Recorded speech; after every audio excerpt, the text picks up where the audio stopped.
Oi. Bom dia. Que a graça... Bom dia. Bom dia. Ah, tá, porque eu tô meio surdo aqui do meu ouvido. Que a graça e a paz de Jesus esteja com cada um de vocês nessa manhã. Prazer mais uma vez estarmos juntos na casa do Senhor para exaltarmos aquele que é a razão e o motivo de estarmos vivos. Amém? Pensa aí num motivo que você tem de ação, de graça, de louvor ao Senhor nessa manhã. Pensa aí. Uma coisa específica. É para isso que nos reunimos aqui. Para dizer para Ele que Ele é digno. E por isso eu queria te convidar a orar junto comigo e darmos início à nossa reunião de celebração ao Senhor. Porque não há outro Deus que mereça e não há ninguém mais que mereça a nossa adoração a não ser o Senhor. Amém? Senhor, nós estamos aqui porque temos a plena certeza de que tudo vem de Ti. Todas as coisas. E ao Senhor nós rendemos graças, honra, glória e louvor. Nessa manhã nós viemos nesse lugar com o nosso coração aberto, pronto e disponível para o Senhor falar e fazer aquilo que o Senhor quiser. Faça isso através da música, faça isso através da palavra, faça isso através das orações que serão feitas nesse lugar. Recebe tudo isso com aroma suave, com ações de graças e nós fazemos isso no nome poderoso de Jesus. Amém. Graça e paz, igreja. Vamos ficar de pé para adorar ao Senhor. Vamos fazer isso agradecidos por essa semana que passamos, por tudo aquilo que Ele já tem feito, mas principalmente por aquilo que Ele já nos deu há tanto tempo atrás. Deus deu o seu Filho, Jesus Cristo deu a sua vida por nós. Essa é a nossa motivação, sempre deve ser a nossa motivação. Adorarmos a Deus não pelo que Ele faz, mas pelo que Ele já fez. Ele nos garante a vida eterna. E nós nos reunimos para adorar a Ele, para exaltar a Ele e render graças a Ele por isso. Amém, igreja? Vamos fazer isso conscientes do que estamos fazendo. Adorar não só com a nossa boca e com o cântico, mas com toda a nossa alma, com todo o nosso entendimento, reconhecendo que só Ele é Senhor. Amém? 1, 2, 3.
bênçãos da luz.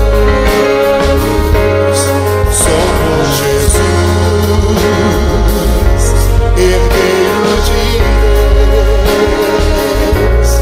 Ele me leva à glória dos céus. Canta minha alma, canta ao Senhor.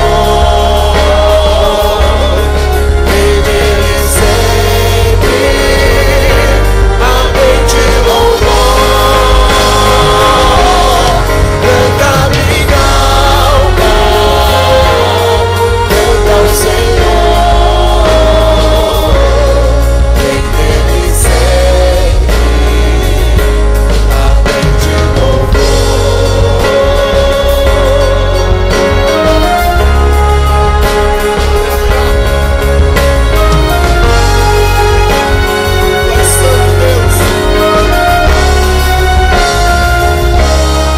ao seu amor eu me submeti, extasiado, então me senti anjos cantando nos altos céus, louvam excelsa graça de Deus. Canta minha alma, canta ao Senhor. Ele sempre a mente louvor. Canta minha alma, canta ao Senhor. Ele segue a mente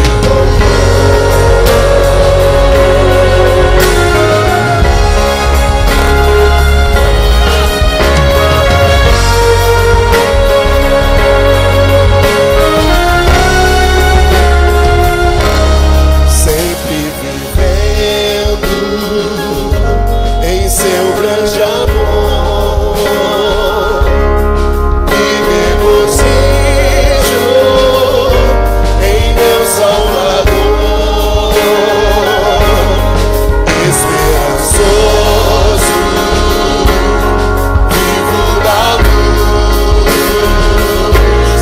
pela bondade do meu Jesus. Canta minha alma, canta ao Senhor. Ele sempre a mente louvor. Canta minha alma, canta ao Senhor. Ele sempre a mente vamos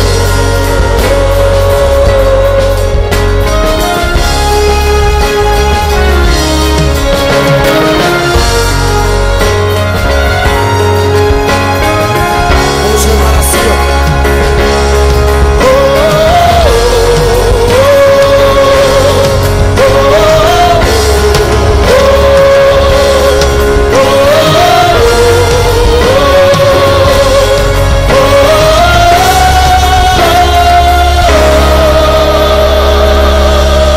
Aleluia, aleluia.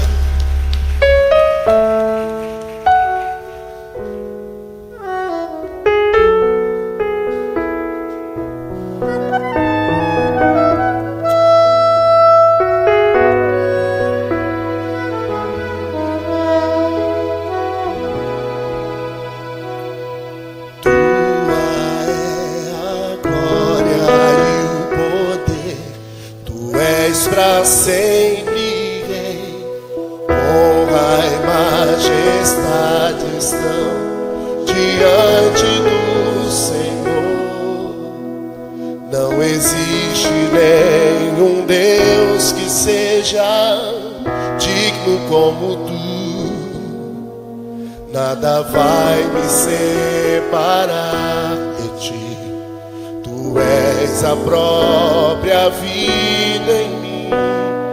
Não deixarei de te buscar, não deixarei de te buscar. És a razão da minha vida. Vivo pra te exaltar, não deixarei de te louvar, não deixarei de te buscar. És a razão da minha vida. Vivo pra te exaltar.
És a razão da minha vida,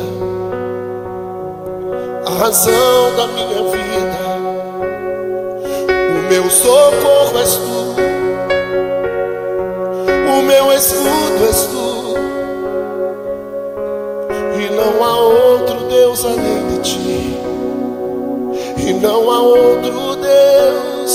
As nossas vozes: não deixarei, não deixarei de te louvar, não deixarei de te buscar. És a razão da minha vida, vivo pra te exaltar. Erga suas mãos, diga isso pro Senhor. Não deixarei de te louvar, não deixarei de te buscar.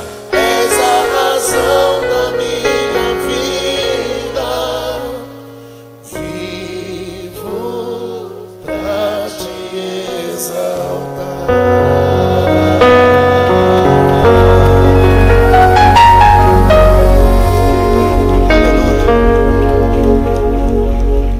Você pode sentar, meu irmão, minha irmã. Bom dia, igreja. Uma das coisas que às vezes mais me deixa preocupado é quando algumas palavras, quando algumas ideias perdem o seu sentido mais profundo, caem no lugar comum de tanto que a gente fala, né? De tanto que a gente ouve e às vezes não vê na prática isso. Uma dessas palavras é a palavra amor. A palavra amor é muito gasta. A gente fala muitas vezes eu te amo de uma forma tão leviana, mas o amor de Deus por nós não é leviano, é verdadeiro. Quando Deus fala que nos ama, Ele não fala da boca para fora, Ele fala de verdade. Há 3 textos que me vêm à mente quando eu penso em amor. É uma vez que Daniel estava orando, falando com Deus, o profeta Daniel, lá no Antigo Testamento, e Deus fala com ele assim: você é muito amado. Deus manda esse recado para ele: você é homem muito amado. De forma muito pessoal, Deus fala para Daniel. Um versículo super conhecido de todos nós também fala que Deus amou o mundo de tal maneira que deu seu Filho unigênito, para que todo aquele que nele crê não pereça, mas tenha a vida eterna. A forma de um amor demonstrado na prática, de uma maneira geral, mas é para mim e para você especialmente. E um outro versículo que Paulo fala o seguinte, resumindo, que o amor de Deus é que nos constrange. Nós somos levados a amar a Deus porque a gente sente o amor de Deus por nós e a gente é levado naturalmente a amá-lo. A gente é constrangido a amá-lo também. É muito importante nesse momento que a gente ora, a gente se lembrar desse amor de Deus, o amor pessoal de Deus por nós. Como eu disse no início, a palavra gasta. E a gente fala, Deus te ama, e isso cai muitas vezes no vazio, já estou acostumado com isso. Mas não é para a gente se acostumar com isso. É o Criador do universo, o Senhor da vida, que me ama e que te ama. E que nesse momento que nós oramos, Ele está muito, muito interessado na nossa necessidade, que pode parecer a mais egoísta para nós, pode parecer a menorzinha, ou uma grande necessidade. Deus te ama e Deus está interessado, está pronto a atender a nossas orações, não porque nós mereçamos, mas porque Ele nos ama. Eu não sei qual é a tua situação, qual a tua necessidade agora, mas eu queria que a gente cantasse essa próxima música à medida que a gente vai vir aqui à frente para orar.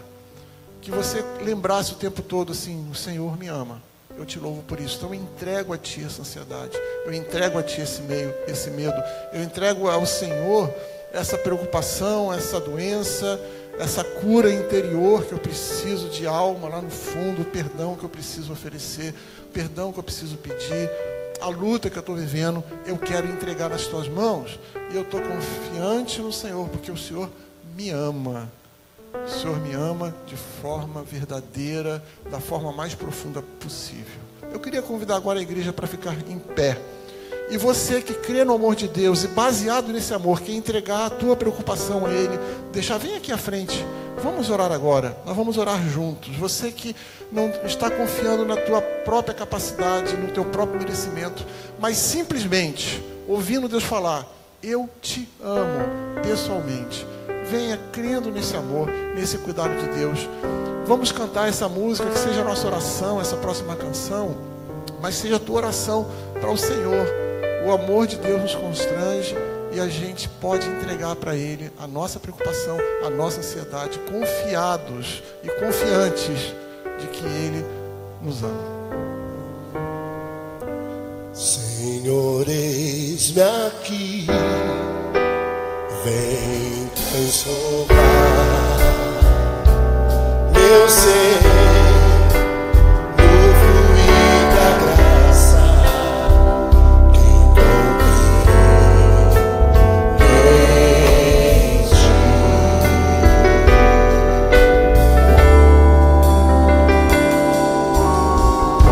Senhor, descobri que as fraquezas em mim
assim.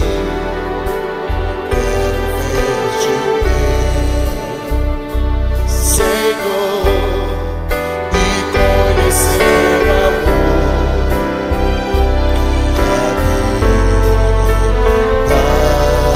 em ti.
Pai, nós já expressamos com essa linda canção o que o nosso coração sente por Ti, o que o nosso coração quer Te dizer nessa manhã e declarar nessa manhã. Agora entregamos a Ti os pedidos, as necessidades de cada um de nós que estamos aqui embaixo, lá em cima na galeria. O Senhor conhece o nosso coração, o Senhor conhece a aflição do coração de cada um, o Senhor conhece a esperança que guardamos em Ti, e viemos aqui somente porque confiamos no Teu amor, no Teu desejo de suprir para nós aquilo que nós necessitamos, Pai. Queremos então entregar a Ti a nossa petição. Lembramos também do Carlos Soriano, que está internado agora ali no Barrador, com uma suspeita de ter tido um infarto. Cuida dele, Pai, livra ele do mal, dê sabedoria para os médicos para cuidarem dele, e que ele se recupere o mais rápido possível. Ele sinta agora a Tua presença com ele ali naquele hospital. Abençoe a Esther, as filhas, os familiares, aumentando a confiança no Senhor. Abençoe a Lucelena, que vai fazer aquela cirurgia no joelho, guarda a vida dela, assim com os médicos. Abençoe o tio da Ilka, Pai, que também está tão mal no hospital. Colocamos a vida dele nas Tuas mãos e Te agradecemos pelo Marcos, que está aqui com a gente, que fez aquela cirurgia na coluna. Obrigado, Pai, pela presença dele, pela ação do Senhor. Te louvamos, entregamos tudo nas Tuas mãos. Não queremos sair com peso nenhum daqui nessa manhã, em nome de Jesus. Amém e amém. Dê um abraço a quem está do seu lado, pode voltar para o seu lugar. Deus abençoe sua vida de forma especial.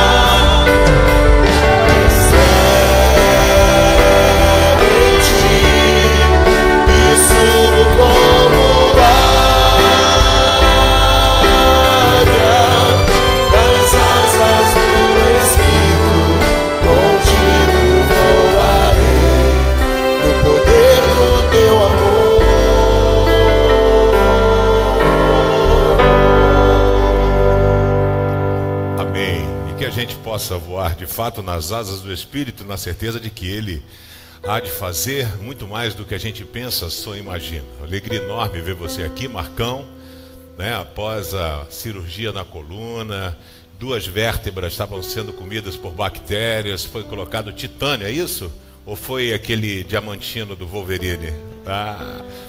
E aí fez a cirurgia, está se recuperando, o tornozelo tinha ficado inchado, ou não sei o que, ele tem um pouco de diabetes, então as coisas todas, mas o Senhor vai ajustando todas as coisas. Agora vem aquela fase de fisioterapia, não tem jeito, tem que ralar mesmo, né? A gente tem visto aí, eu e Marisa, nesse dia a dia, e que você possa continuar sendo abençoado, viu, Marcos? Deus tem um plano para a sua vida, não é à toa que você passou por tudo isso, e que você possa colocar à disposição dele para ver o que ele tem para a sua vida, dentro da sua casa e fora dela. Enquanto nós cantamos, eu tenho dificuldade enorme de falar sobre dízimo, fica aqui e tal, bababá. Eu não nasci para esse troço, né? Até uns irmãos que vêm de igreja mais assim, que o pessoal pede, fala, pastor, o senhor tem que falar mais e tal. Eu não consigo, não tenho jeito para isso. Eu entendo que Deus é que toca no coração das pessoas. A pessoa que não tem a oportunidade, o privilégio de contribuir, ela está se furtando da oportunidade de abençoar pessoas e abençoar vidas. E como diz a própria palavra de Deus, né? É Deus quem dá todas as coisas. Se a gente não devolve parte delas, diz que a gente está pegando, né, do Senhor e se apropriando daquilo que não é nosso. Deus não é Deus de resto, Deus é Deus do nosso todo, né? E eu quero convidar você, nós já demos o início à obra lá em cima do CB Kids, né? A você que tem aí filho pequeno, é a hora de você se envolver. E a você que não tem filho pequeno, é hora de você se envolver também, né? Parar com essa questão do tempo aí de que a gente só, eu não tenho um filho, não tem nada a ver comigo. Tem tudo a ver contigo, porque é o reino de Deus. Então, a gente vai estar tirando as crianças, se Deus assim o permitir, de um espaço hoje de 120 metros para levar para 345 metros. Nós vamos triplicar a questão das crianças. Vocês não sabem, eu vou pedir para alguém, algum amigo aí, filmar como são as crianças. Tem 30 crianças, às vezes, numa sala de 15 metros quadrados, né? Então, chega a ser desumano isso, né? Então, e um desserviço para o reino. Então, pensando nas crianças, a gente vai estar... já começamos essa obra, já está começando a preparar para colocar o teto de alumínio. Se Deus assim permitir, domingo que vem nós já vamos subir. Nós vamos orar naquele lugar lá, pedindo que Deus possa continuar abençoando a nossa vida, né? A você que se comprometeu ajudar na campanha de expansão, a gente conta com a sua fidelidade. O início da obra está contando com o seu compromisso estabelecido. A você que tem frequentado a igreja há pouco tempo, não sabe, nós temos uma campanha chamada expansão. O objetivo são as melhorias na igreja, o pagamento do templo. Nós vamos reformar aqueles banheiros, nós vamos reformar essa entrada da igreja, né? A CB Rio está precisando de um banho de loja, né? E a gente dá uma ajeitada nessas coisas, e tudo isso com a sua contribuição. Enquanto nós cantamos, você vai poder sair do seu lugar num ato de culto, de gratidão, de devoção ao Senhor, e entregar a Ele o seu dízimo e a sua oferta. Há 2 envelopes à frente da sua cadeira. Se você se sentiu tocado a contribuir, você pode depois levar o envelope para a sua casa e fazer a sua contribuição. Quando cantamos, sai do seu lugar, entregue o seu dízimo e oferta. 1, 2, 3, 4.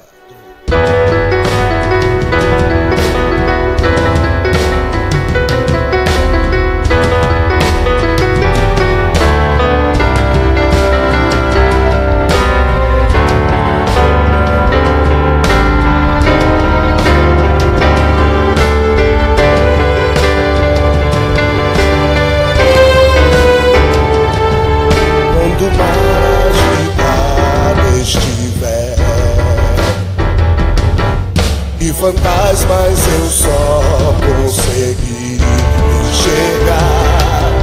Na minha direção o Salvador virá, e sobre as águas me fará caminhar. Quando as ondas quiserem me afundar, aflições e do mar de angústia está na minha direção. O Salvador virá, e sobre as águas me fará caminhar. Sobre as águas vou andar, seu olhar encontrar.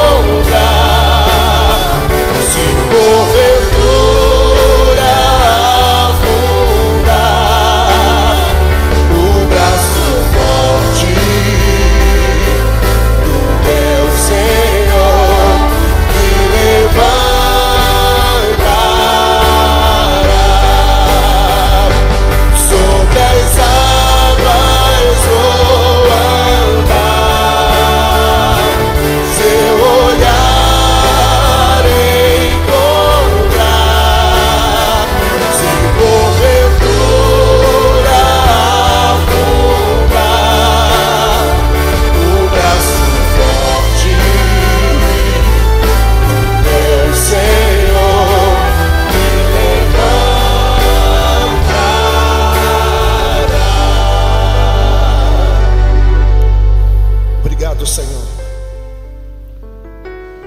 porque podemos andar sobre as águas, podemos andar por fé, não por aquilo que nós vemos.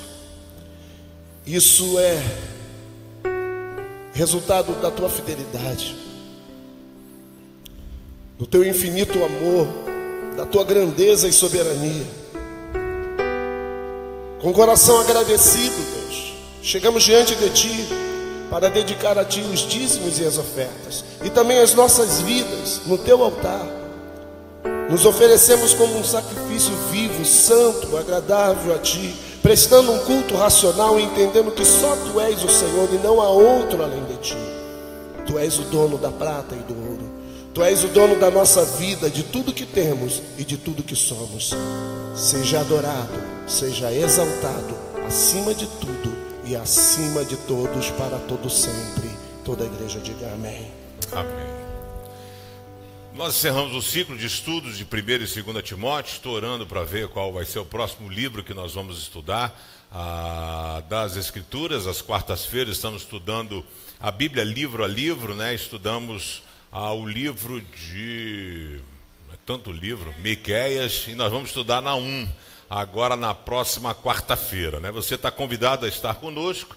É 1 hora a duração do culto, 1 hora que pode mudar a sua vida. A gente, nesse período agora, eu vou estar batendo um papo com vocês um pouco sobre a missão do cristão, a missão de nós como chamado povo de Deus, atrelado também à missão da CB Rio, a missão da nossa igreja. Eu não sei se você sabe, a gente colocou como missão da igreja um objetivo simples de amar a Deus, amar ao próximo e servir a comunidade. Essa é a razão de existir desta igreja. Amar a Deus, amar ao próximo e servir a comunidade. A gente procurou ser singelo e objetivo, porque não adianta dizer, não sei o que, blá, blá, blá, blá, blá, blá. Geralmente são 3 frases. E o objetivo de que você possa olhar para a sua vida e ver em que estágio você se encontra, né? Porque hoje em dia há uma enorme confusão realizada dentro do chamado povo de Deus. Existe a teologia para tudo.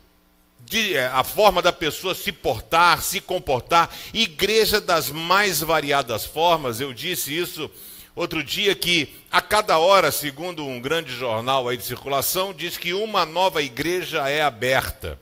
E a gente vê, e a nossa preocupação, a minha preocupação enquanto pastor da comunidade Batista do Rio, é na qualidade dessas pessoas que se dizem cristãs. Se de fato essas pessoas estão cumprindo aquilo que o Senhor determinou e ensinou. As igrejas, quanto instituição, elas correm atrás de métodos e metodologias para fazer a igreja crescer. O foco é o crescimento. E geralmente o crescimento pelo crescimento. E aí a gente tem direcionamentos de algumas igrejas, igreja com propósito, igreja em célula, igreja com rede ministerial, igreja G12 e por aí vai, né? Onde a pessoa tenta encontrar um método para poder fazer um crescimento. São seminários feitos para igrejas e líderes, chamado crescimento explosivo de igrejas. E explode mesmo, né? Porque há um crescimento pelo crescimento e a vida das pessoas não tem uma transformação. Apesar da dificuldade que a gente sente também em ser agente de Deus para tentar levar você para perto de Deus, esse é o nosso foco, essa é a nossa razão de existir, ensinar você a amar a Deus. E amar a Deus não é como o mundo hoje ensina o que é amor. Hoje temos a banalização do amor.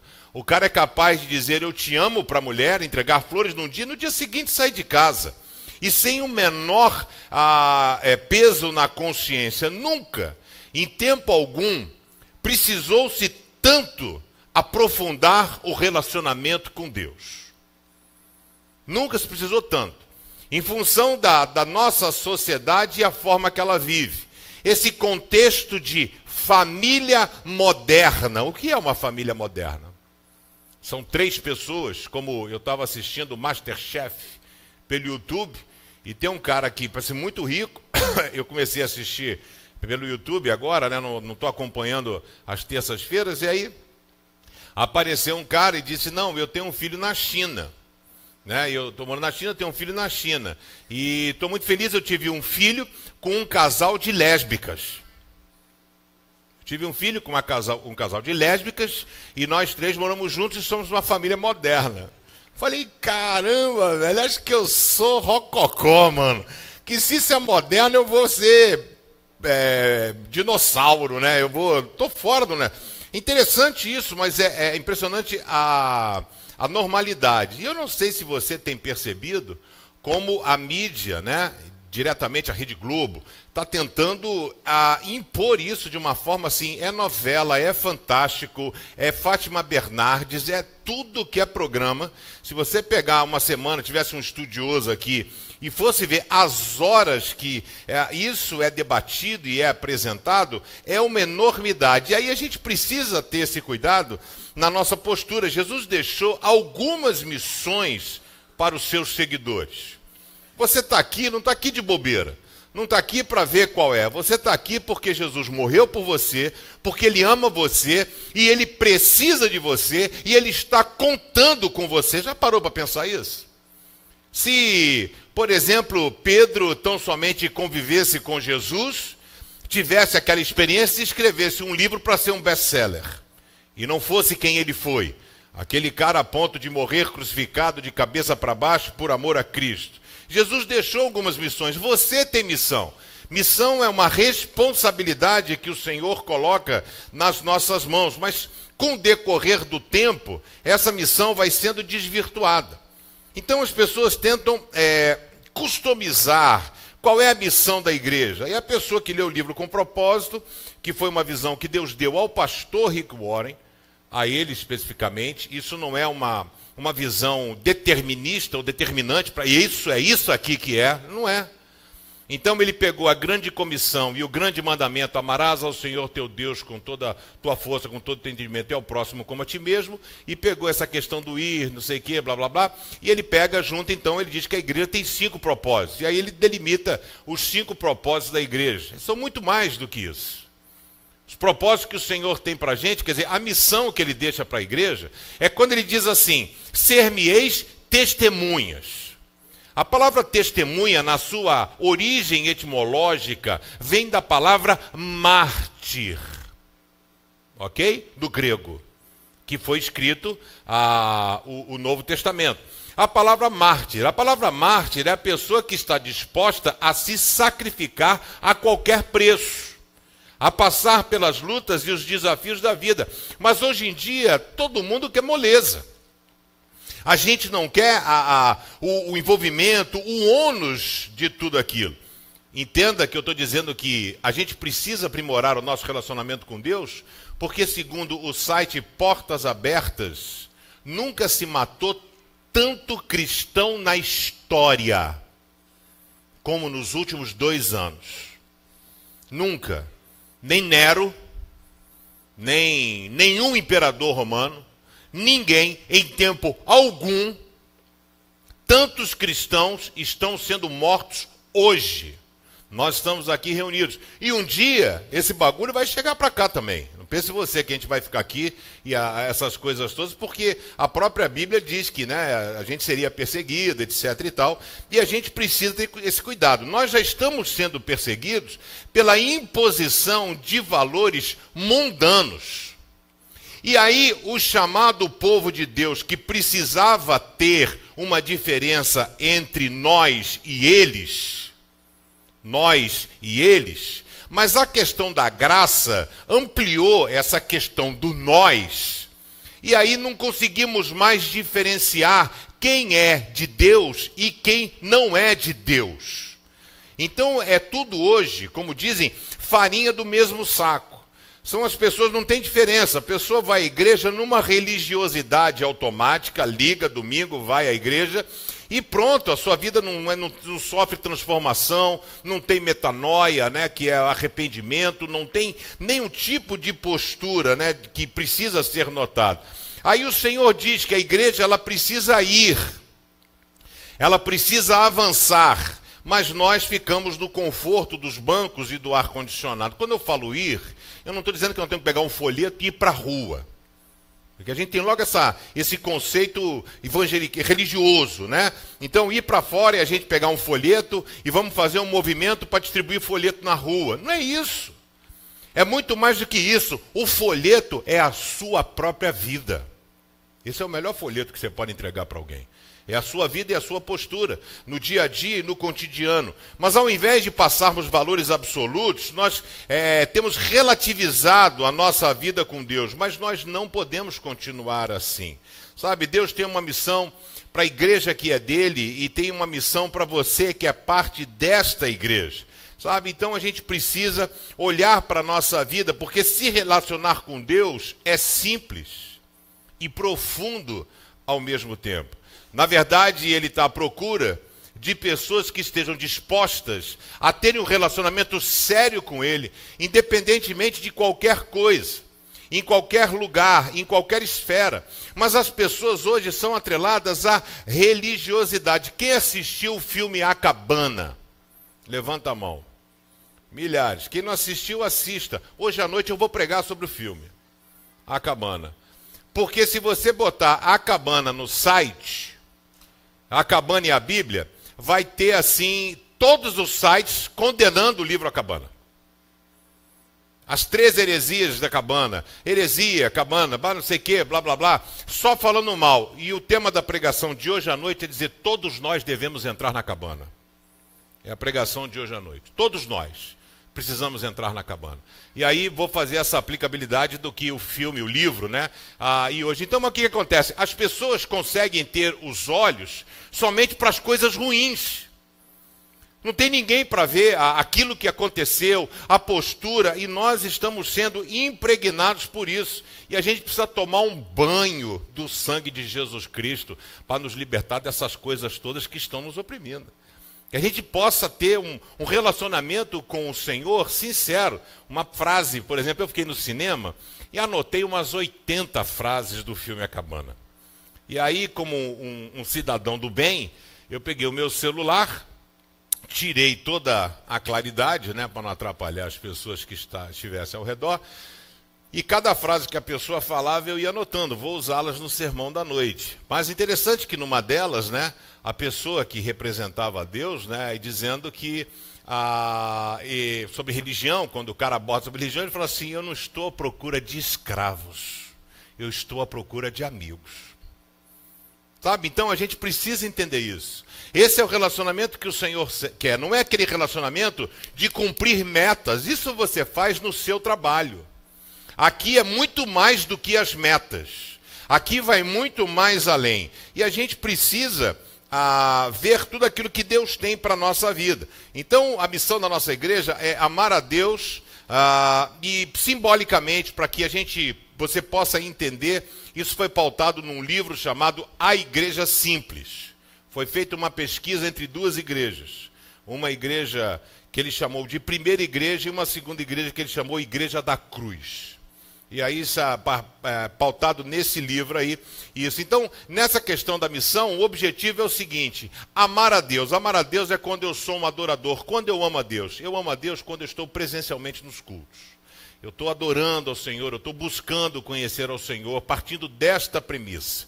Então, você está no nível 1 da missão da nossa igreja. O nível 2 é quando você ama o próximo. E quando eu amo o próximo? Eu amo o próximo quando estou envolvido em algum ministério da igreja que eu possa ter relacionamento com pessoas. O coro da igreja, o estudo, o homem ao máximo, mulher única, conhecendo Deus, poder do potencial, coragem, habitudes, os cursos que a igreja possibilita, quando você tem um grupo de pessoas que você pode de alguma forma se envolver com elas e ajudá-las. Com a sua postura, com a sua fala, com a sua oração ou tudo mais. E terceiro é servir a comunidade. É quando eu estou envolvido num ministério, não para me relacionar com pessoas, mas para servir as pessoas. E aí eu pergunto, qual é o estágio que você se encontra da missão da sua igreja? Você é uma pessoa que ama a Deus e ponto? Vem aos cultos, beleza, né? E vou ao culto assim. A gente vem com uma sacola para receber, não é isso? Cara, esse louvor foi muito bom, hein, que Davi, nossa, esse foi bom. Esse louvor não gostei tanto não, tira da sacola. Ah, o momento de oração, poxa, foi muito bom, bota na sacola. Pô, a pregação foi maneira, mas quando o pastor falou aquele negócio não foi muito bom. Aí, isso não existe, gente. A gente precisa entender que nós somos trabalhados pelo Senhor o tempo todo, né? Em que estágio da missão você se encontra? Abra sua Bíblia em João, capítulo 4,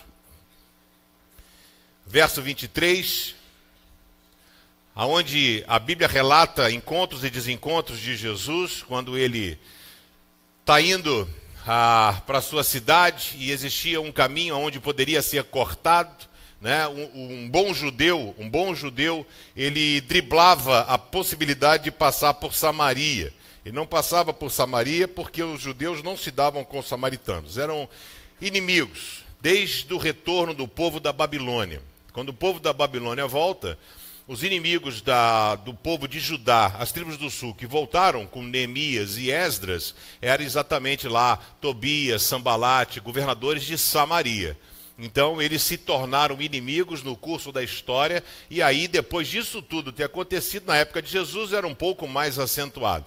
Eles tentaram tirar a adoração de Jerusalém, houve uma cisão, né, entre as tribos de Israel, ela deixa de ser uma nação constituída das 12 tribos, 10 tribos no norte e 2 no sul. E aí o pessoal do norte, porque Judá, Jerusalém, o templo, ficava no sul. E o judeu era obrigado, em todas as festas judaicas, no raio de 30 quilômetros, a sair da sua cidade e vir aqui adorar, participar das festas.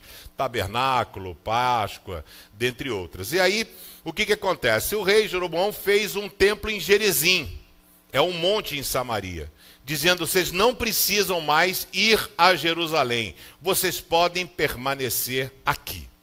E aí, então, o Senhor Jesus vai beber água, e o texto diz que era necessário que ele passasse por Samaria, e ele vai então a Samaria. Quando ele chega em Samaria, ele vai a um poço. Poço era um lugar de mulheres, não era um trabalho de homem.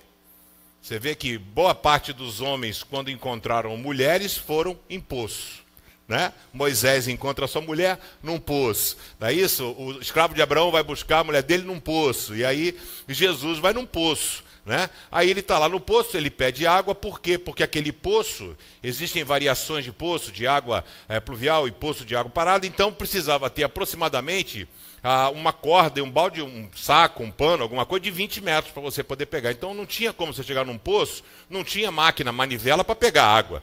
Então a pessoa que chegasse ali dependia da outra pessoa da água. E aí Jesus chega para aquela mulher e pede água para ela. E aí começa então um diálogo entre aquela mulher que estava em crise em todos os aspectos, em todas as esferas, crise espiritual, crise existencial, crise familiar. E aí Jesus começa a conversar com ela e fala assim, e cadê o teu marido? Ela fala assim, não, mas eu não tenho marido. Falou bem, já teve 6. E esse que está com você hoje aí de firula, não é seu marido. É que você não mentiu, hein? Falou a verdade, Jesus falou para ela, né? Aí a mulher que começa o relacionamento com Jesus fala assim, como sendo tu um judeu, fala comigo. Aí ela fala assim, rapaz, vejo que tu és profeta, né? Quer dizer, o cara descobriu um segredo meu particular, e aí vai o relacionamento a se desenvolvendo. Mas aquela mulher em crise perguntou para Jesus, ele falou que ele é a água da vida, etc. Ele falou assim, tá, mas aí o que eu faço? Aonde que eu devo adorar? Tudo bem, o senhor está falando aí, agora aonde eu vou? Ela falou assim, eu vou a Gerizim ou vou a Jerusalém? Porque ela quer adorar a Deus. Então ela estava limitada, que adorar a Deus estava afeto a local. Perguntou a Jesus, que era um profeta, um mestre, falou assim, então aonde eu posso ir? Porque eu quero adorar a Deus.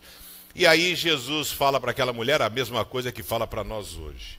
Mas vem a hora, e já chegou, em que os verdadeiros adoradores adorarão o Pai em espírito e em verdade, porque são estes que o Pai procura para seus adoradores. Deus está à procura de adoradores, que o adorem em espírito e em verdade, que o adorem em qualquer lugar, que o adorem em qualquer situação, na alegria ou na tristeza, na riqueza ou na pobreza. Ele está à procura de verdadeiros adoradores. Por isso que o tema dessa manhã é: o Senhor está procurando você. Vamos orar? Senhor, que o Teu Espírito Santo, através da graça e misericórdia, possa falar aos nossos corações, levando-nos a um grau de intimidade contigo cada vez maior. Que Tu esteja sondando os nossos corações e vendo se existe em nós alguma coisa que não esteja que esteja em desacordo com a Tua vontade. E que Teu Espírito Santo possa tirar e nos ajudar. Eu oro em nome de Jesus. Amém e amém. Eu queria compartilhar com vocês, 3 verdades para a gente aprender nessa condição de Deus estar procurando, amar a Deus, o que eu preciso fazer para amar a Deus. Em primeiro lugar, o que você precisa fazer para amar a Deus é deixar de ser um espectador do reino para ser um realizador. Pergunta simples: se a igreja fosse depender hoje 100% da sua contribuição, ela sobreviveria? Dependesse de você, do teu envolvimento em ministérios da igreja, da sua fidelidade nos dízimos e ofertas, o ar estaria ligado? Teria uma cadeira para você sentar? O som estaria funcionando? Ou não teríamos nada, estaríamos sentados no chão? Qual é o teu grau de envolvimento com o reino? Como é que tem funcionado isso na sua vida? Você é um espectador da história? Você é a pessoa que olha a banda passar ou participa da banda tocando? Existe uma diferença muito grande. E a gente vê essa transição acontecendo na vida de Pedro. Pedro era um cara que partia para dentro, era um cara proativo. Ele foi o cara que pediu para andar com Jesus, ele é o cara que respondia o Senhor, ele não pensava 2 vezes em tomar uma atitude e fazer. E quando ele pega e diz que não vão deixar que matem Jesus, ele fala isso na ceia, fala: Senhor, ninguém vai botar a mão em você. Eu já expliquei que a Páscoa começa na quinta-feira, às 18 horas, quando o sol se põe. Então, quando fala 3 dias Jesus ressuscitou, ele foi enterrado na sexta, mas o martírio dele começa na quinta, no nosso calendário, não do judeu. Quinta-feira, 6 horas da tarde, ele está no Getsemane orando, vai Judas, blá blá blá, pegam Jesus, ele passa a noite de quinta para sexta preso na casa de Caifás, sendo espancado, batendo, etc e tal, e aí ele segue aquele caminho, né? Pilatos, Herodes, Pilatos açoitado, e aí vai fazer a chamada Via Crucis até a sua crucificação, que acontece sexta-feira, e a seu último brado, a sua morte, se deu às 3 horas da tarde da sexta-feira. E aí o que acontece? Jesus, então, tudo aconteceu na sexta, né? A lava-pés, ceia, tudo isso aconteceu na quinta-feira, vamos dizer assim, e aí tudo junto. E aí Pedro fala: Senhor, ninguém vai botar a mão em você, nós vamos cair dentro, Pedro, fica frio, se eu quisesse montar um exército, uma força armada, eu já tinha feito. Eu já estava andando aqui com uma multidão de gente aqui, com um porrete na mão, com faca, com espada, mas não é esse o objetivo. E você que está cheio de lero-lero, vou falar uma coisa para você. Hoje, antes que o galo cante, você vai me negar 3 vezes, não vai ser uma não, 3, só para tu deixar de ser metido. Para passar vergonha, bacana mesmo, né? E aí interessante que Pedro, quando ouve aquilo, ele não foge. Ele não fica tipo assim: cara, tá bom, acabou, fui. Não. Ele fica curioso, ele vai até a casa de Caifás. Era o jeito dele. Ele vai até a casa de Caifás, mas ele comete aqui uma pequena tristeza, né? Quando diz o texto de Mateus 26, 54, que diz assim: então, prendendo Jesus, o levaram e o meteram em casa do sumo sacerdote. E diz o texto: e Pedro seguia-o de longe. Rapaz, o cara que viu Jesus pegar o pão, multiplicar o pão, o peixe, ali para aquela multidão, o cara que viu Jesus ter as vestes dele clarificadas, ficar branca, ali, ele que viu Moisés e Elias conversando com o Senhor, ele que entrou no quarto de Jairo e viu Jesus falar Talita Cume, na casa dele destelharam a casa em Cafarnaum, desceram o paralítico, que foi curado ali, Jesus falou: levanta e anda. E aí o que acontece? Isso nos ensina que Jesus não precisa de seguidores, ele precisa de servos, pessoas envolvidas. Pedro seguiu de longe, e a mesma coisa tem acontecido com muitas pessoas. São seguidores de Jesus, mas à distância. Meu nível de envolvimento para aqui. Eu não caminho mais além disso. E a gente precisa de pessoas que se envolvam de corpo e alma, que tenham um compromisso com Ele, como Ele tem com a gente.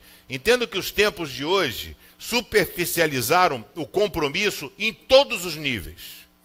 Tem mais compromisso, é só a gente ver todo esse lance da Lava Jato aí, né? Então vai vir o Palocci, vai fazer delação, não interessa se o cara foi o cara da mala, se levou, vai fazer, a Cari vai fazer, o Duque vai fazer.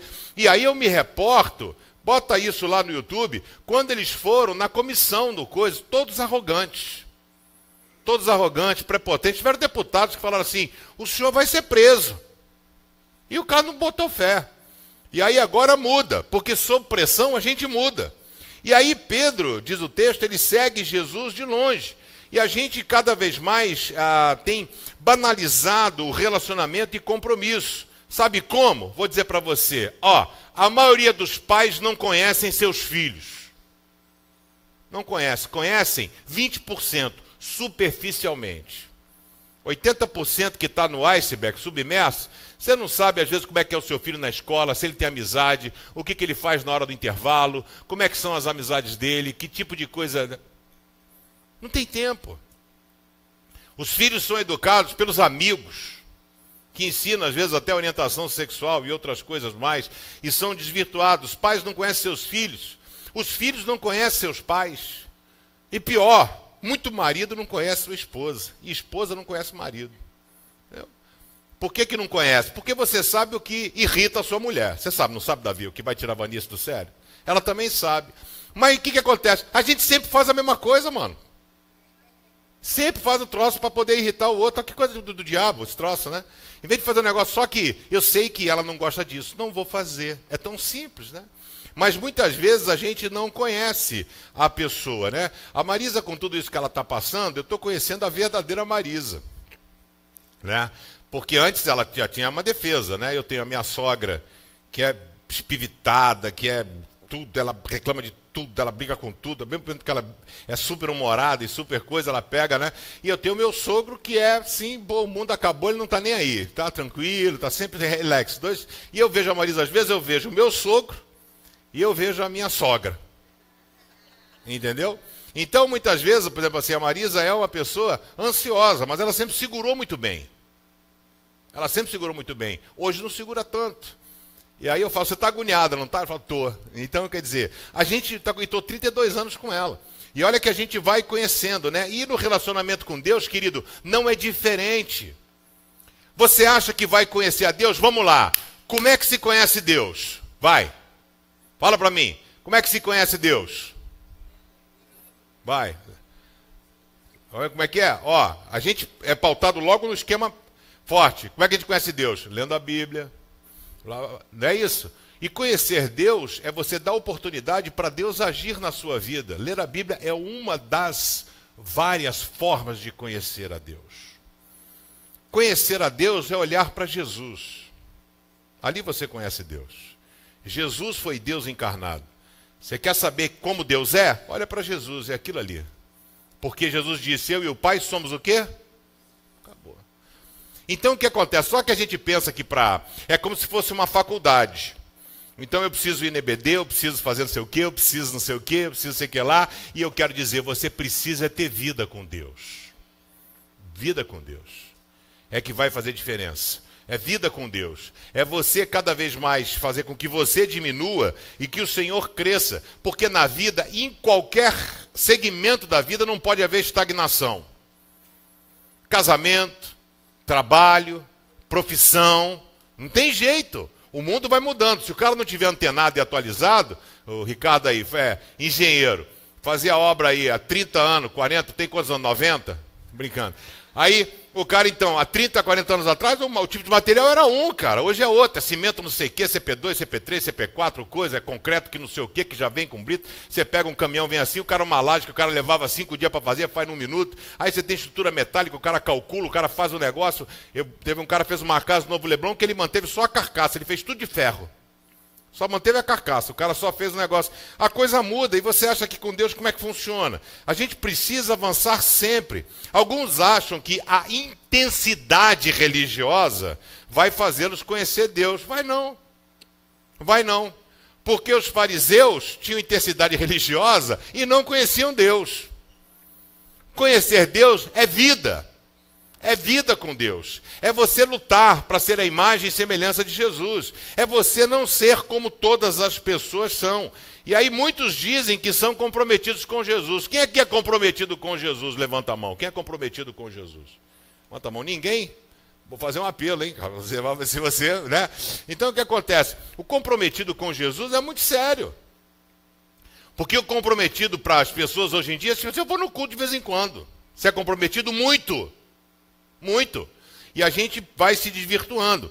Então, Pedro foi um seguidor de longe. Eu pergunto, quem é você? Você é uma pessoa envolvida no reino de Deus ou você é um mero espectador da história? Né? Eu quero convidar você porque é tempo de colocar a mão na massa. A sua família precisa do teu envolvimento com Deus. Você precisa do teu envolvimento com Deus para enfrentar as adversidades que você, porventura, irá passar. Sabe, seus filhos precisam do teu envolvimento com Deus. Sua família, os seus vizinhos, os seus amigos precisam do teu envolvimento com Deus. Eu tenho uma forma de evangelizar que é muito assim, vida na vida. Eu jogo vôlei aqui no Novo Leblon, aí não fui ontem, né? A Cacá tinha que sair, a Marisa estava dormindo, eu preparei o café, estava meio chove, não chove, me deu uma preguiça, falei, não vou. Aí não fui, aí vou lá, jogo meu vôlei, brinco com todo mundo, né? Naquela, todo mundo me chama de pastor, então não posso, né? Às vezes xingar o cara que eu queria, não posso não sei o quê, aí eu tenho que, né? Ficar ali quietinho. E aí o que acontece? Aí um cara ontem chega para mim e fala assim, pô, tudo bom, pastor? Tudo bem, olha, vai ser aniversário aqui na minha casa, não ia fazer nada, vou fazer um aniversário aqui. Vai ser meio-dia, eu não convidei ninguém do voleibol, só convidei você. Eu falei, cara, me deu uma chave de galão, né, mano? Eu tenho que ir. Eu fui, sabe como é que eu fui? Eu não fui como um amigo do voleibol, eu fui como um missionário de Cristo.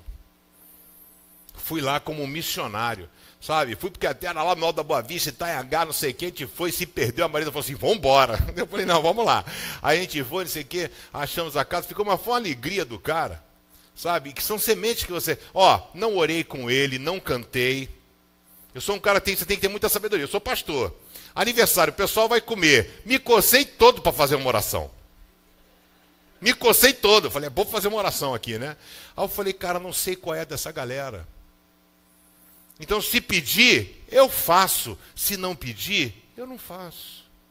A Bíblia fala nem por força e nem por violência, mas pelo meu espírito.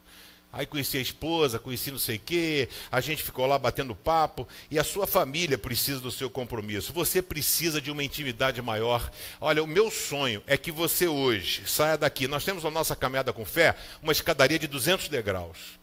Mas eu vou sair daqui muito feliz se você conseguir hoje subir um degrau apenas. Na sua vida, no seu relacionamento com Deus.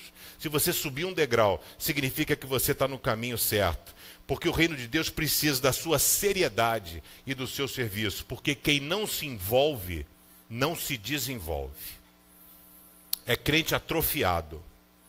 Quem não se envolve, não se desenvolve.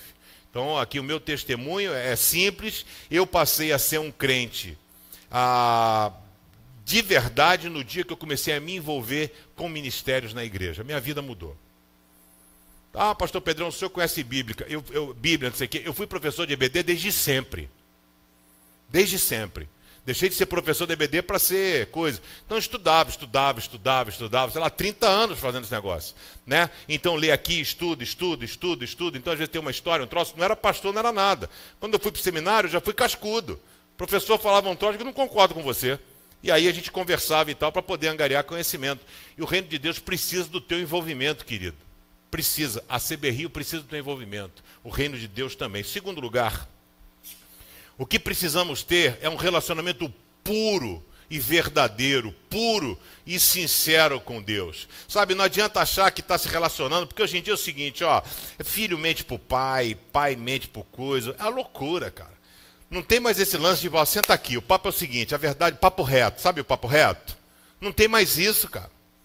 A galera fala muito nas entrelinhas. Então, às vezes, os pais estão sendo enganados, as pessoas, e não tem nem noção. Não tem nem noção. Eu sou pastor, eu sei de história que eu ouço. Eu ouço de galera que vai à festa, que isso Minha filha quase fez esse negócio comigo. Ela não, as amigas dela que tentaram fazer. Ela andava com uma galera da igreja, que não significa que está na igreja, não significa que presta. Porque quando eu era pai delas, ali 12 anos de pai, eu falei, não quero que você ande com essas 3 meninas da igreja. 3, ó. Falei, não quero. Da igreja. Não quero. Que você ande com essas 3 meninas. Proibi minha filha de andar com 3 meninas da igreja. Porque não eram exemplos para ela. Falei, não quero que você ande com essas meninas. E aí o que acontece? As meninas queriam fazer, o que fazem muito para os senhores aí, é pegar e dizer assim, vou para a casa da minha amiga, mas não vai. Isso é milenar. Isso aí você fez, sua mãe fez, sua filha, eles fizeram, vós fizestes, né? E vai, não tem jeito, isso é milenar, isso é maldição hereditária, né? O troço vem aqui assim. E aí o que acontece? Aí a Karina ia querer ir para uma festa junina, e aí a amiga chegou e falou assim, ó, faz o seguinte, fala para a Karina mentir para o pai dela. E dizer que vem aqui para casa. Porque se vier aqui para casa, ele deixa. E aqui em casa, a gente desenrola. Por quê? Porque o pai e a mãe dela não davam bola para ela. E lá, o irmão dela ia levar as meninas de 12 anos para uma festa junina lá no Riviera, no condomínio, não sei o quê. E aí eu descobri que na época tinha uma benção, que o telefone tinha extensão. Tem que criar um aplicativo que seja extensão. Liga pro teu filho, você pega a extensão. Tem que ter isso aí. Já vai uma ideia aí para você que mexe com tecnologia. Entendeu? O cara pegou, ligou pro seu filho, você aperta o botão aqui e está escutando o que ele está falando. Nós vamos me enriquecer. Vamos montar um negócio desse? Pá, porque eu pegava aqui, ligava, eu pegava na extensão. Aí eu via, velho isso, hein? O molecado não sabe nem o que é isso. Vocês estão olhando assim, não sabe nem o que é. Mas a gente precisa ter um relacionamento verdadeiro com o Senhor. Por exemplo, o apóstolo Paulo, Romanos 7, verso 24, ele diz, miserável homem que sou, o bem que eu quero fazer eu não consigo. O mal que eu não quero, quando eu vejo, eu já fiz. Ou seja, Paulo está mostrando que ele vivia uma luta constante. Mas o que é lindo aqui é Paulo reconhecer o seu estado. Ele reconhecer a sua limitação. Isso aqui gerou uma crise enorme na teologia. Essa frase aqui, ó, Paulo. Miserável homem que sou. Aí os caras estudando o apóstolo Paulo, Atanásio, né, os outros caras que foram os pais da igreja, Eusébio de Cesareia, entraram em crise e aí começaram a tentar achar uma definição. Paulo, quando está falando miserável homem que sou, ele não está falando dele. Não pode. Paulo era um santo homem de Deus. Paulo está aí, as definições teológicas foram, Paulo estava falando de uma outra pessoa. Ele estava falando de um outro fariseu que ele conhecia, que era amigo dele. O cara era miserável. Outra definição teológica que falaram é que Paulo estava falando dele, mas ele ainda não era convertido. Ele está falando dele quando ele ainda era fariseu. Aí Agostinho de Hipona, ele vem e fala, era Paulo, falava dele e ele era convertido, porque só um cristão genuinamente convertido consegue bater no peito e reconhecer que é miserável. Ninguém mais consegue. E a gente precisa de ter um relacionamento sincero com o Senhor. Honestidade em reconhecer as suas limitações. Reconhecer que você pode e que você precisa melhorar. A mulher samaritana, ela precisou ser confrontada com a sua mentira. Davi precisou ser confrontado com a sua mentira. Nós precisamos ser. Um relacionamento verdadeiro é um relacionamento pautado no amor. E para se ter um relacionamento com Deus, é preciso saber quem de fato nós somos. Sabe a busca do eu? Quem eu sou, afinal de contas? Não é isso que as pessoas vão fazer na terapia? Buscar quem é você? Quem é você? Eu sou um poço de trauma, eu sou um cara marcado pela vida, eu sou um cara que tive uma infância difícil, eu sou um cara... Quem é você? E aí não adianta você querer sublimar essas coisas e fazer de conta que está tudo bem. Nós somos pecadores e nós precisamos mudar, bater no peito e saber o nosso real estado. E não viver uma vida de autoenganação. Tenho certeza aqui que se perguntar para os maridos, você é um bom marido? Ele vai dizer o quê? Excelente. Está para nascer um cara melhor que eu. Mas não é o que a tua mulher pensa. Entendeu? Isso é autoengano. Então, o que é ser um bom marido? O que é ser um bom cristão? Paulo reconhecia que precisava da graça de Jesus. Ele declarou que era um homem miserável. Ele declarou que ele era preso aos sentimentos humanos desprezíveis. Miserável, o que eu não quero fazer, quando eu vejo, eu fiz. E quando Paulo escreve isso, ele já tinha passado por situações. Paulo já tinha brigado com Barnabé. Paulo era um Zé Ninguém. Paulo era um cara odiado pelos cristãos, por todos. Pedro, João, Tiago, André, todos. Barnabé foi lá, discipulou Paulo, pegou Paulo, levou Paulo a Jerusalém. Quem levou foi Barnabé. Botou embaixo do braço o cara. Foi lá, os caras ficaram assim, falou assim, mudou. O cara agora é nosso. Esse cara é Barnabé.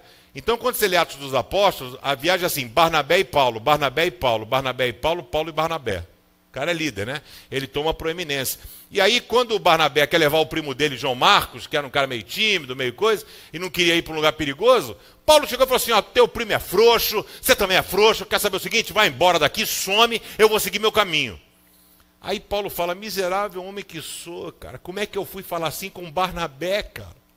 Barnabé me levou a Pedro, Barnabé me levou aos discípulos, aos seguidores de Jesus. Amar a Deus é reconhecer que precisa dele. Em que área da sua vida você precisa declarar o seu estado de miserabilidade?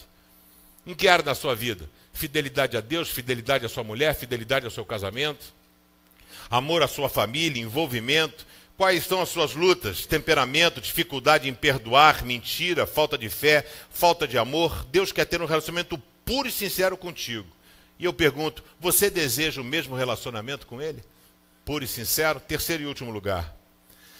A gente precisa aprender a amar a Deus pelo que Ele é e não por aquilo que Ele pode fazer. Que a gente sempre assim, né? A vida é uma troca, mas o relacionamento com Deus não. Não é uma troca, porque você jamais conseguirá fazer para Deus aquilo que Ele já fez por você. É uma dívida impagável. Impagável. E aí as pessoas se confundem, porque amam a Deus quando tudo vai bem.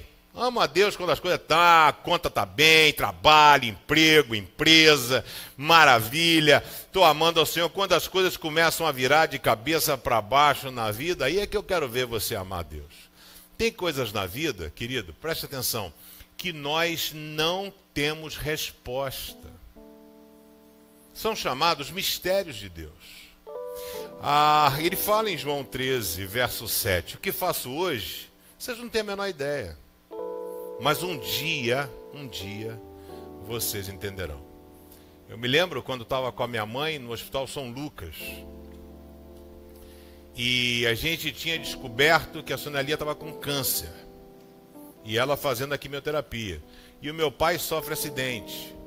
Aí a gente recebe a notícia que meu pai tinha ficado cego do olho, tinha estourado a córnea, o globo ocular. E aí ela ficou cego do olho, que ia ter que fazer uma cirurgia. Aí eu chego, minha mãe que me ensinou na fé, meu filho, bababá, mas aí eu sou pastor hoje, né? A minha mãe chega, olha para mim e fala assim, que é isso, meu filho? Tipo assim, que é isso? Tipo assim, não é espinha, furunco, é coisa assim, câncer, acidente, perda de olho, coisas irreparáveis. E eu falei, mãe, não sei. Para com essa mania de querer encontrar resposta para tudo. Sabe, Deus, Ele age de formas que a gente não consegue entender. A gente não consegue compreender. E a gente tenta encontrar resposta para aquilo que não tem resposta. Mas quando a gente ama a Deus, a gente consegue confiar que Ele está fazendo o melhor por nós, mesmo quando a gente não está felizaço. Porque nós somos gente. Você tem o direito de ficar triste, isso não é pecado. Ficar triste, às vezes ficar aborrecido. Mateus 22, 37 diz, Jesus respondeu quando ele foi indagado sobre qual o maior dos mandamentos. Ame o Senhor seu Deus com todo o coração, com toda a alma e com toda a mente. Este é o maior mandamento e o mais importante. Salmo 118, verso 1, repetidas vezes neste salmo diz, deem graças a Deus o Senhor, porque Ele é bom, porque o seu amor dura para sempre. O salmista fala, e os sacerdotes digam que o amor dura para sempre, que os levitas digam que o amor dura para sempre. Dura para sempre. Mesmo quando as coisas não vão bem. Mesmo quando as coisas saem do nosso cronograma e do nosso planejamento, não significa que eles saíram do cronograma de Deus. muito menos do seu planejamento. Qual é o verdadeiro sentido do amor? Amor é se doar. Amor é se entregar. Amor é não medir esforços para dar alegria à pessoa a qual você ama. A Marisa, final de semana, assim, ela gosta de dar uma dormida e dorme bem, morro de inveja. Ela dorme, que uma beleza, dorme, às vezes acorda, eu vou jogar o vôlei, a Cacá fica no plantão lá, ela acorda às 11h30, meio-dia. E aí, nesses 2 finais de semana, ela estava dormindo, não sei o que, eu fui acordar. Os 2, sábado e domingo, acordei a Marisa levando o café da manhã na cama. Café com leite, pãozinho com queijo, presunto, frutinha cortada. Aí fiz o café. Hoje o café eu fiz foi uma porcaria, viu? Ficou fraco a beça. Daí eu não consegui tomar, vou jogar tudo fora, ficou um chá. Aí botei muita água, aí, né, tomava, sei lá, um café. Aí pega um de máquina pra salvar a parada, né? Aí tá, não sei o que, fiz um negócio, pá, botei na bandejinha, aí peguei a netinha, vamos lá acordar a vovó. Aí acorda. Amor é a gente fazer o melhor que a gente pode, o melhor ao nosso alcance. Com Deus não é diferente. Não é diferente. Amor é se doar. Amor é quando você não pensa em você e abre mão das suas vontades. E hoje, por amor a Marisa, eu não faço nada que não seja servi-la. A minha agenda é dela. As atividades que ela tem são as minhas atividades. Eu não falo, a Marisa tem fisioterapia, nós temos fisioterapia. Estou lá com ela, todo dia, 1 ano e pouco. Vou lá na fisioterapia, tem o Mundial, já chego no Mundial, todo mundo meu amigo, já vou lá, vamos lá nem que seja um chocolate, compro lá um pão de queijo, né? E vai, e ganha uma fisioterapia, vamos aqui, vamos ali, pá, vamos lá no Walter Coifé, a Valtinha abençoa a gente lá, e pá, vai fazer escova, pá, fica feliz que é a beleza, né? Aí vou, marco o salão pra ela, vai não sei o que, cuida aqui, vai ali, e não tem jeito. Amor é se doar. Foi o que ela fez por mim a vida inteira. Sabe? E o relacionamento com Deus, quando Jesus fala que ele está reproduzindo, Jesus está reproduzindo Deuteronômio 6, 24, que é o texto que os judeus colocam na caixinha, aqui na testa. Amarás ao Senhor teu Deus com toda a tua força e com todo o teu entendimento. Essa não é a fala do Senhor Jesus. Isso ele está reproduzindo lá de Deuteronômio, a palavra de Deus Pai falando ali para Moisés. A gente precisa entender que amor é viver a vida sem pendência. Pode, cara, não pode. Pode pendência. Depois eu não falo com a minha mãe, eu não falo com... Depois às vezes não dá tempo, mano. Não dá tempo. Porque eu conheço de gente que ficou no vácuo, não faz isso não, faz isso não. Que você possa sempre exercitar o amor em todas as questões. Sabe, o amor é um amor sem cobrança. É um amor sem esperar nada em troca. Amar Deus por quem Ele é e não por aquilo que Ele pode fazer. A vida é uma troca de interesse, mas o nosso relacionamento com Deus, ele não é assim. O texto diz de Salmo 118 que Deus é bom e que o seu amor dura para sempre. O que Deus espera da gente é o nosso compromisso. E compromisso sem amor não é nada, é um contrato. Compromisso sem amor, sem envolvimento, não é nada. Eu pergunto, você tem amado a Deus com toda a tua força, com todo o teu entendimento? Você pode melhorar? Existe alguma área da sua vida que você tem sido fragilizado? Deus está aqui hoje porque Ele quer pegar você. Eu entendo que o papel da CBRI, o meu papel como pastor, é tentar pegar na sua mão e ensinar você a ter uma vida com Deus. Ó, segura aqui na mão dele, aqui. Vai, é assim. Assim é a vida cristã. E eu quero convidar você nessa noite, nessa manhã, a subir mais um degrau. A subir mais um degrau na sua caminhada com o Senhor. Porque a gente não pode viver uma vida estagnada. Porque o mundo hoje pede o seu compromisso com o Senhor. Missão da igreja: amar a Deus, ser testemunha, ser sal da terra, a luz do mundo, cuidar de ti mesmo, pregar a palavra, ensinar, acompanhar. A missão, elas são das mais variadas formas. E você precisa estar inserido dentro de uma delas. Queria convidar você a fechar os seus olhos, a baixar a sua cabeça. E que você possa nessa manhã fazer como Paulo fez: miserável homem que sou. realmente eu não tenho feito tudo aquilo que poderia fazer pelo reino de Deus. Existe algo mais que você pode fazer. E é importante que você tenha essa consciência. Que você tenha essa consciência. Que você reconheça as suas limitações, o seu pecado. E que você permita a ação do Espírito Santo de Deus na sua vida, porque só Ele pode ajudar você. Eu queria muito orar por você, que consegue reconhecer que é um miserável, como Paulo, como eu. Miserável pecador que carece da graça do Senhor e que está disposto a aprender a amar ao Senhor, não da boca para fora, mas com a inteireza da sua vida. Se esse é o teu desejo, fique em pé no seu lugar. Eu queria orar com você, em nome de Jesus.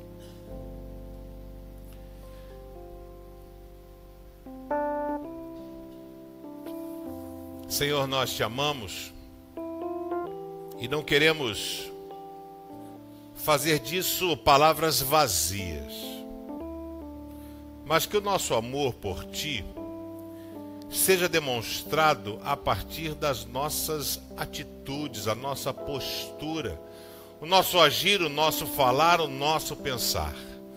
Nós colocamos as nossas vidas nas tuas mãos porque nós somos bagunçados, limitados. A gente mesmo achando que não, a gente está sendo impregnado por tudo isso que a sociedade vem empurrado pela nossa goela abaixo. Pedimos que, com a tua graça e a tua misericórdia, mude o nosso patamar. Nós não queremos ser igual Pedro, seguir a ti de longe, ver aquilo que tem acontecido no teu reino, mas que a gente possa estar junto contigo, caminhando contigo no nosso dia a dia. Em nome de Jesus, Senhor, levanta aqui pessoas que te amem, pessoas que estejam dispostas a caminharem contigo, que possam ser sal da terra e luz do mundo. A nossa sociedade carece disso. Pessoas sérias, pessoas que não precisem dizer que são evangélicas, que as pessoas possam notar, através da nossa postura, que nós somos de Deus. Em nome de Jesus, abençoa, cura, sara as feridas, perdoa os nossos pecados. Leva-nos em paz de volta aos nossos lares, cuidados e guardados pelas tuas poderosas mãos. E que a graça e a paz do nosso Senhor e Salvador Jesus Cristo, o amor de Deus Pai, a comunhão, a consolação, a alegria do Espírito Santo, seja derramado sobre a tua vida, sobre a tua casa, sobre a tua família, sobre o teu amor pelo Senhor, sobre esta igreja e todo o povo de Deus espalhado sobre a face da terra hoje e para todo sempre. Amém e amém. Querido, dê um abraço na pessoa que está do seu lado e diga: Deus está contando contigo.